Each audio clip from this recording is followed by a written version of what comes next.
question 1, I'm just going to give you hints for some of those questions. I'm not going to do full solutions. We are asked to, given that z is equal to e to the power of pi I over n, where n is a positive integer, show that 1 plus z squared plus z to the power of 2n minus 1 is equal to 0.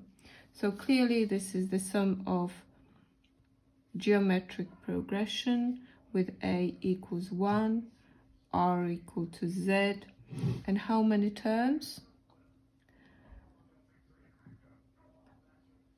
If you start with 1, here you normally have n minus 1, so 1, the terms you normally have 1 more than this power, provided you started with 1. So there will be 2n lots of terms. There's 1 more than the power over here. Okay, for B, and then you can carry on using sum of. Let's have a look at question 2, which was, just have a brief look. This question, there you go. Okay, so you've got, it's not question 2, part B. So here you've got n plus 1 terms because you don't stop at n power of n minus 1, and we have to show that it's equal to I cot pi over 2n.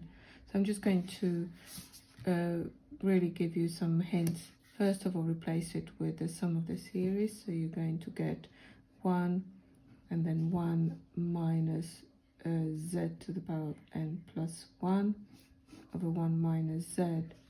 Z is equal to pi e to the power of pi I over n. So we're going to replace it with that 1 minus e to the power of pi over n times n plus 1, and then 1 minus e to the power of pi I over n. So here just need to do a little bit of thinking. So e to the power of pi over n times n, if you expand this bracket, plus pi over n, should be I here, what we have now, this nicely cancelled, and you've got e to the power of pi plus pi over n I, and we can actually split the powers into the product of e to the power of pi I multiplied by e to the power of pi I over n, and e to the power of pi I is equal to minus 1. So we've got minus pi I over n is the replacement for this term here. So you will get 1 minus e, so plus e to the power of pi I over n. On the bottom we've got 1 minus e to the power of pi I over n. And then just very briefly remind you, take the e with half of that power out of the bracket. So it's, let's take half of it out, and you will so factorize it out, or alternatively, like we did in the examples before, imagine multiplying the top and the bottom by e to the power of minus pi I over 2n, and this one will have half left. And then if you do the same trick here, you'll have e to the power of pi I over 2n, and then e to the power of minus pi I over 2n, minus e to the power of pi I over 2n. So that cancels, that will go into 2 cos pi over 2n, and this one will go to minus 2i sine pi over 2n, and then this here is your cot, and then you need to just multiply the top and the bottom by I, so you've got I in the numerator. Okay, so the next question I think you might find useful. to have a go at question 2. Okay, I'll just actually write it there. So for question, this was question 1. For question 2, the only hint I need to give you that just write out the first few terms. There you go. And then you'll see straight away what sequence you're working with. For question 3, so write 1 plus I in exponential form. You'll see again what's happening there. For question 4, you simply need to substitute your expansions that are given into C plus IS, and then you just combine them in pairs. So one will be on its own, but then you will have 1/3 of cos theta plus I sine theta, etc., etc. And then you will have 1 plus 1/3 of e to the power of I theta. If you write it like this, I can write it in z. And then you will have plus 1/9 e to the power of I 2 theta, etc., etc. So what will happen there? You can see that this is geometric progression, with the first term being 1 and the value of r is 1/3 e to the power of I theta. With part B, so question 4, part B, it says hence show that C is equal to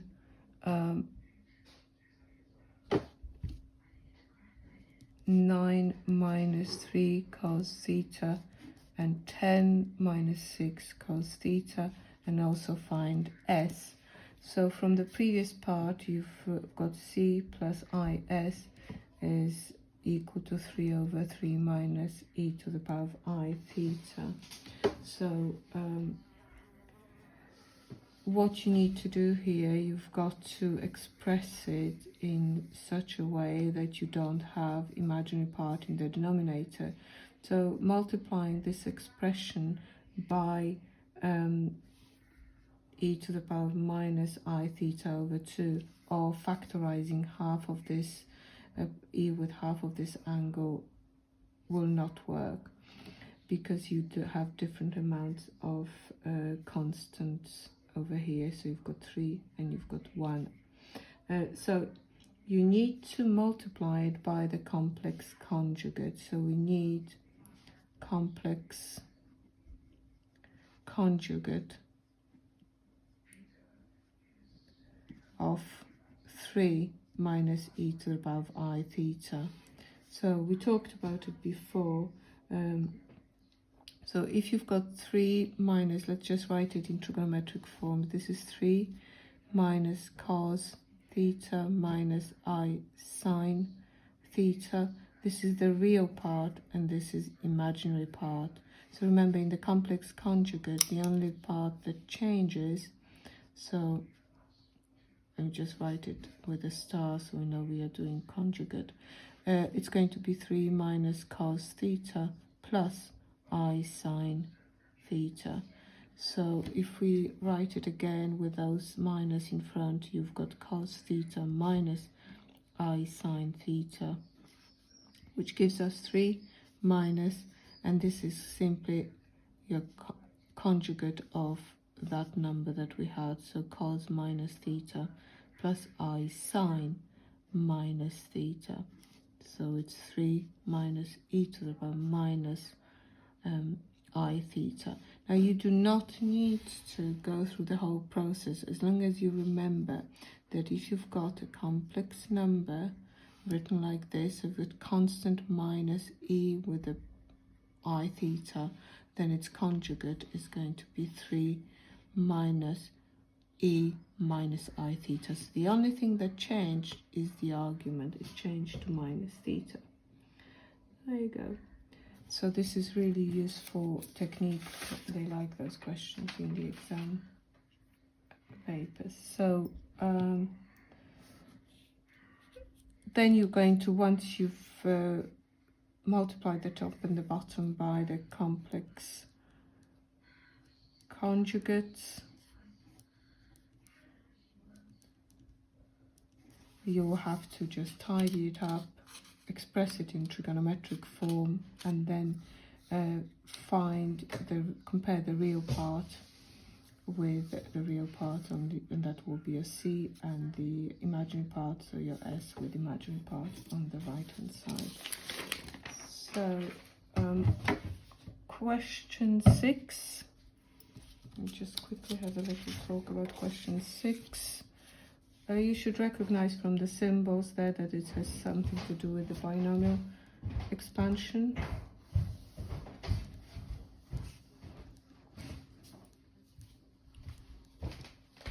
Again, you've got to combine your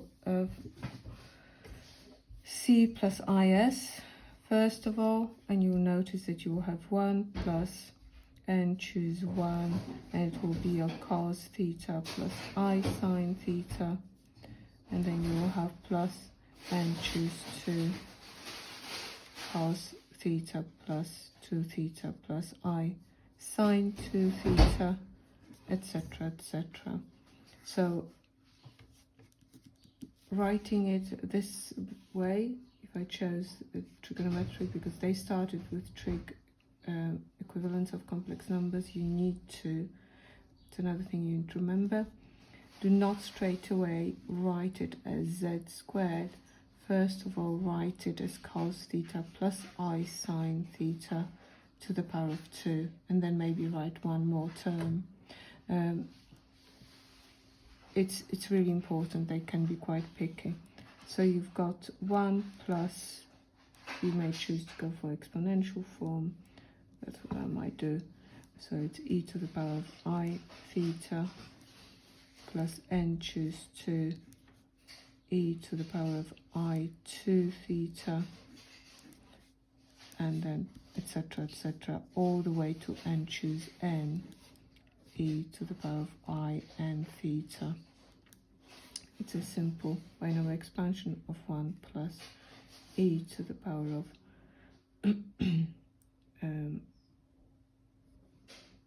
I theta to the power of n.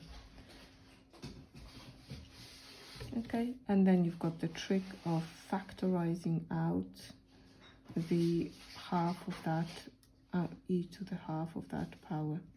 So it's e to the power of I theta over 2 needs to be taken out. You've got e to the power of minus I theta over 2 plus e to the power of I theta over 2. There you go. And then you can replace it with cos, replace it with trigonometric form, and you've got perfect. Once you've expanded, you've got a complex number in a plus ib form. C is going to be equal to your real part and s to imaginary part. To get c over s, it's obvious, you just divide. Okay, for question 7, we've got for part A, it says 2 plus e to the power of I theta, and then 2 plus e to the power minus I theta. We have to show, so clearly that just tells me that we'll probably have to use it in the later part. So they're probably guiding us a little bit here. So we need to show that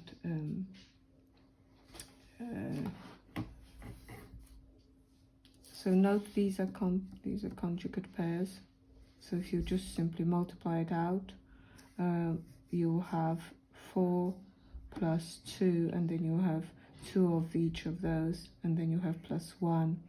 So that's just simply multiplying it out. And then the ones with e, you're going to replace it with cos. For part B, it says by considering C minus IS. Okay, so I think that's pretty obvious. You just combine them. You will have, just be careful with the signs. So you've got positive C's, 1 minus, so copy the C as it is. I'll do it long way. Just be careful with those questions. This is infinite series, by the way. And then we're going to minus a half sine theta. Let's stick I in case we forgot to do it at the end. Minus a quarter sine 2 theta plus 1/8 sine 3 theta, etc., etc. Okay, so when you've expanded, you will again pair them up nicely. So if I have 1 minus, these will to be minuses, a half of cos theta plus I sine theta. Then you've got plus a quarter cos 2 theta minus is a plus I sine 2 theta, etc., etc. What I will do here, the same thing I told you before you don't write straight away e to the power of I2 theta or z squared. I would write it at cos theta plus I sine theta squared first, and then maybe replace it with z. And just to be on the safe, just to be a bit safer, I would actually include the next term because they've included, that would be minus cos theta plus I sine theta cubed. So I would go up to cube because that's what they had to begin with. And you can see that it will be again geometric progression. Value of A is 1. R is actually minus a half of e to the power of I theta or z. And then it got sum to infinity. Okay, so I think that was the last question.